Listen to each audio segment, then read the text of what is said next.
नमस्कार दोस्तों। बहुत लड़के बोलते हैं कि सर आप सारे विषय का ऑब्जेक्टिव क्वेश्चन बता देते हैं लेकिन संस्कृत का नहीं बताते हैं। तो लो आपके लिए मैंने संस्कृत का भी ऑब्जेक्टिव क्वेश्चन लेकर आ गया 2024 एग्ज़ाम के लिए।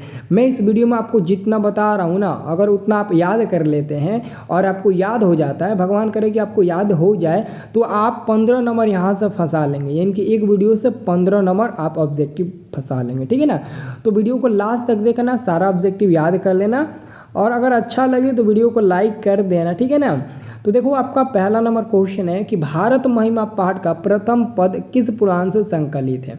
तो भारत महिमा पाठ का जो प्रथम पद होता है ना, वो आपके विष्णु पुराण से संकलित है, यानी कि आंसर होगा ए नंबर वाला। दूसरा नंबर क्वेश्चन है कि भारत महिमा पाठ में किस देश की महिमा का वर्णन किया गया है। तो भारत देश के अलावा अन्य हम देश की थोड़ी ना वर्णन करेंगे, हमारा देश भारत ही होगा, ठीक है ना। तो दूसरा का आंसर सी नंबर मिलेगा। तीसरा नंबर क्वेश्चन है प्रोक्तवा में किन किन वर्णों की संधि हुई है। तो प्रोक्तवा में अ प्लस छोटा ऊ की संधि हुई है, यहाँ पर हमारा आंसर होगा सी नंबर वाला। ओके, तीसरा का आंसर मिल जाएगा सी नंबर वाला। अब देखो अगला क्वेश्चन आपसे पूछा गया है कि किस शब्द में अभी उपसर्ग है। यानी कि दोस्तों अभी से एक आप शब्द बनाइए जिसमें अभी उपसर्ग मौजूद होना चाहिए। तो अभिवादन में देखिए तो अभी प्लस वादन, तो अगर अभी में हम वादन जोड़ दें तो अभिवादन बन जाएगा, मतलब कि अभी इसमें उपसर्ग है। अगला क्वेश्चन है किस समास में सभी पद प्रधान होते हैं। किस समास में सभी पद प्रधान होते हैं। तो मैंने आपको बताया था ना, द्वंद्व समास में सभी पद प्रधान होते हैं, ठीक है ना।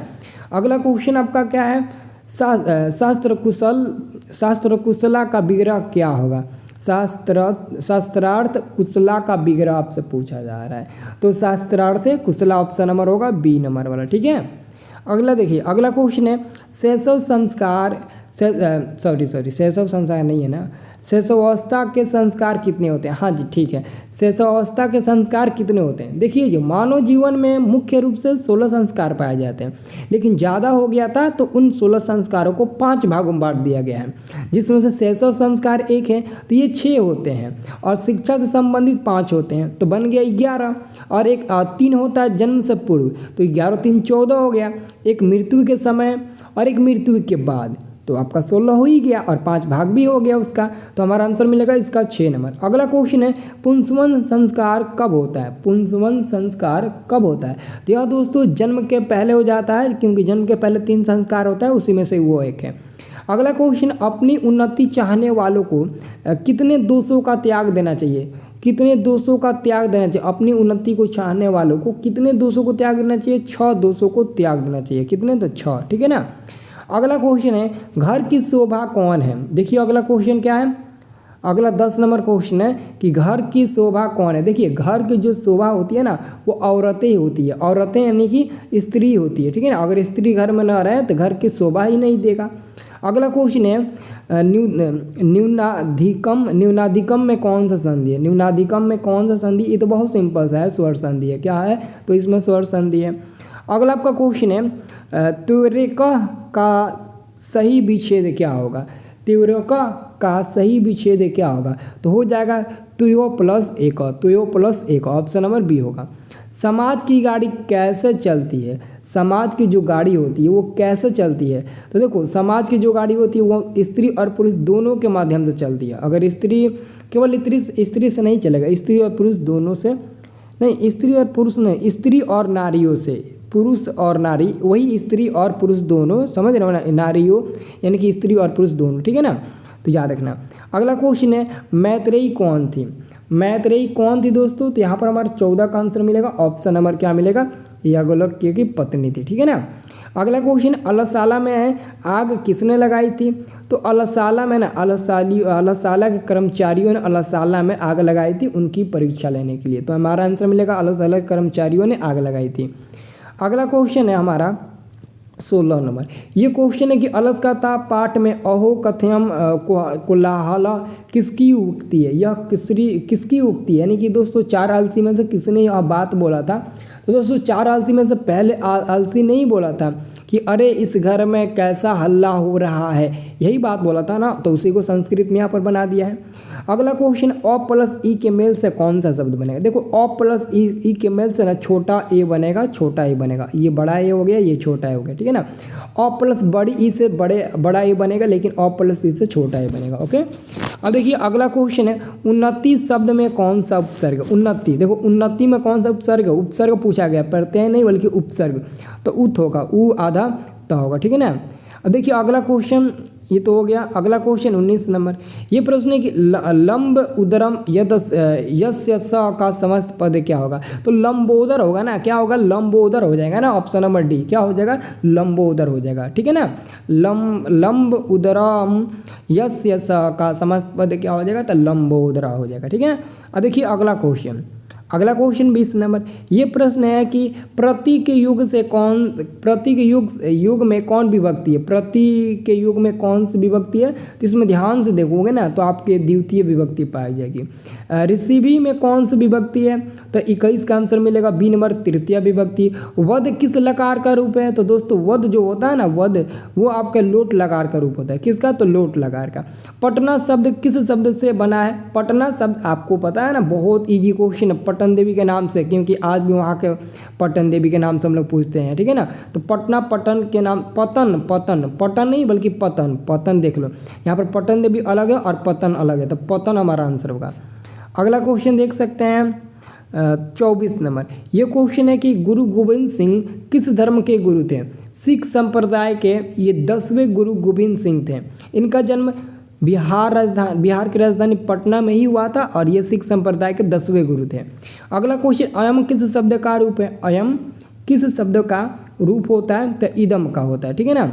अगला क्वेश्चन, पचेयु विधि लिंग लकार किस रूप का, किस पुरुष का रूप है। तो 26 का यहाँ पर हमारा आंसर मिलेगा ऑप्शन नंबर सी, ओके, प्रथम पुरुष। अगला क्वेश्चन, क्रिया के साथ किसका साक्षात संबंध होता है, क्रिया के साथ किसका होता है। तो मैं याद करो, मैंने बताया था आपको, थोड़ा सा अगर दिमाग पर प्रेशर डालोगे ना तो इसका आंसर बता दो। क्रिया के साथ कारक, समझते हो ना, कारक यानी क्रिया, ठीक है ना। अगला क्वेश्चन हमारा 28 नंबर, ये क्वेश्चन है सत्यमेव जयते डैश डैश डैश किस उपनिषद से संकलित। जो ये सत्यमेव होता है ना, ये हमारा मुंडकोपनिषद होता है। कौन होता है, नहीं एक मिनट, हाँ मुंडकोपनिषद सही है, यही होगा, ठीक है ना। अगला क्वेश्चन, किसकी जीत नहीं होती है, तो असत्य की कभी भी जीत नहीं होती है। अगला क्वेश्चन, भारत महिमा पाठ में कुल कितने पद हैं। भारत महिमा पाठ में, जैसे भारत महिमा पाठ में पहला पद विष्णु पुराण से संकलित है, ठीक है ना, और उसके बाद दूसरा भागवत पुराण से साथ संकलित है। तो हमारा ये क्वेश्चन है ना 30 नंबर की, भारत महिमा पाठ में कुल कितने पद हैं। तो आप लोग क्या बताइएगा, आप लोग बता दीजिएगा 5 होते हैं, मतलब 5 उसमें श्लोक है। अगला क्वेश्चन, भारत किससे सदा सवेहित है, बताइए तो 31 का, अरे वाह वेरी गुड, बहुत बढ़िया, इनमें से सभी से, ठीक है ना, सागरों से, पर्वतों से, नदियों से। कर्मवीर कथा पाठ में किसकी कथा है, तो राम परवेश राम, देखिए तो option number A Ram Parvesh Ram, ठीक है ना। 33 नंबर क्वेश्चन, भिखनटोला गांव कहाँ है, तो बिहार में ही वो है, बिहार के दुर्गम क्षेत्र, उसका नाम भिखनटोला, हाँ भिखनटोला बिहार में ही स्थित है ना, याद रखना। अगला क्वेश्चन क्या है, अगला क्वेश्चन है स्वामी दयानंद, याद रखो स्वामी दयानंद सरस्वती यानी कि स्वामी दयानंद का जन्म किस गांव में हुआ था, तो गुजरात, इनका जन्म गुजरात राज्य के टंकरा नामक गांव में हुआ था, याद रखना। और स्वामी दयानंद का जन्म 1824 ईस्वी में हुआ था, 1824 ईस्वी में। इनकी मृत्यु हुआ था 1883 ईस्वी में, और इन्होंने 1875 ईस्वी में आर्य समाज की स्थापना मुंबई में किया था। ये भी आप लोगों को याद रखने की बात है, ठीक है ना। अब देखिए अगला क्वेश्चन है स्वामी दयानंद का जन्म किस परिवार में हुआ था, तो स्वामी दयानंद का जन्म किस परिवार में हुआ था, यहाँ पर आपसे क्वेश्चन पूछ दिया, ठीक है ना।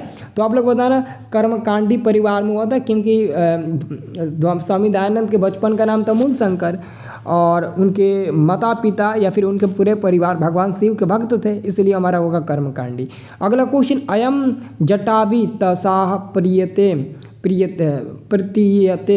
वाक्य के जटाभि पद में तृतीय विभक्ति किस सूत्र से हुई है, तो 36 का हम लोग आंसर क्या देंगे, ऑप्शन नंबर बी को देंगे। इथम भूत लक्षण है, ठीक है ना। अगला क्वेश्चन देखिए, किस कारक में सप्तमी विभक्ति होती है, किस कारक में सप्तमी विभक्ति होती है, तो आंसर मिलेगा सी नंबर वाला अधिकरण कारक में, ठीक है ना, अधिकरण कारक में। ओके, आंसर सी नंबर होगा। अब देखिए अगला क्वेश्चन, नैति किस धातु का रूप है? नैति किस धातु का रूप है? नैति किस धातु का रूप है? तो नी धातु का। नारी में कौन सा स्त्री प्रत्यय होता है? बहुत जबरदस्त क्वेश्चन है। नारी में कौन सा स्त्री प्रत्यय होता है? तो डीन होता है, ठीक है ना। और देखिए अगला क्वेश्चन, बस इतना ही क्वेश्चन याद कर लो, 15 नंबर 10 नंबर तो कहीं नहीं जाएगा यहाँ से, ठीक है ना। और इस वीडियो को लाइक करना, और ऐसे ही और वीडियो चाहते हो लेना तो चैनल को सब्सक्राइब कर लेना सब लोग, ठीक है ना। और क्लास डेली शाम को करो 7 से 8, 8 से 9, मैथ का भी मैं क्लास ले रहा हूँ सब्जेक्टिव क्वेश्चन का। सब लोग ध्यानपूर्वक सोच लो और टाइम निकाल लो उस टाइम शाम को क्लास करने के लिए। ओके।